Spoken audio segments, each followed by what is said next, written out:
Welcome to the May preview of Hospitals and Health Networks magazine. I'm Hayden Bush, Senior Online Editor for H&HN. First up today, H&HN Managing Editor Bill Santamore looks at the mental health crisis, a new story by author Lola Butcher, which explores some of the innovative strategies that forward-thinking providers are using to merge behavioral and medical health services in an effort to both increase access to behavioral health care while driving down overall costs. Our May cover story is about behavioral health care and the crisis that is facing the country and what that means to hospitals. Data indicates that about 50% of all Americans will, at some point in their lives, face a behavioral health issue or a substance abuse issue. And we know that funding is drying up in a lot of cases for behavioral health care services.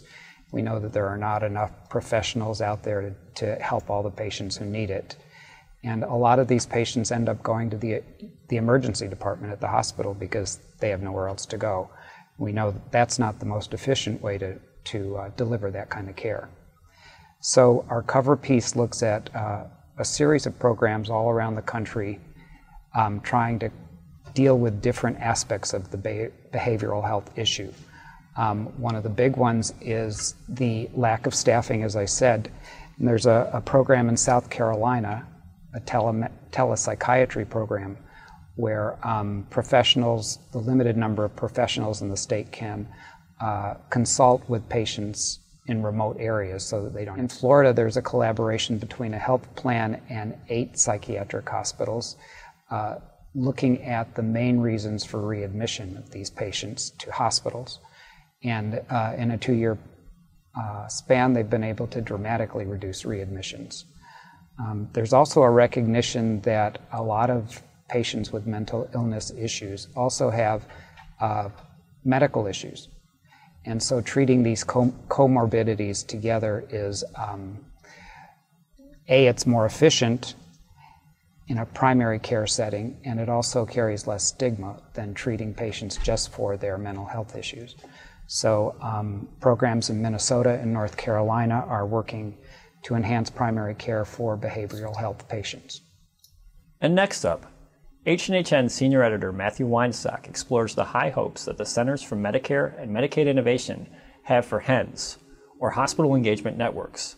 CMMI hopes that these new emerging networks will help hospitals both reduce hospital-acquired infections while reducing overall readmissions as well. So one of our features this month is on the Hospital Engagement Networks, which is affectionately called the HENs in the field. And this is a program by the Centers for Medicare and Medicaid Services as part of the Partnership for Patients program that HHS launched last year. And this is really a look at how hospitals and health systems can improve quality and safety in a more rapid fashion than they've been doing throughout time.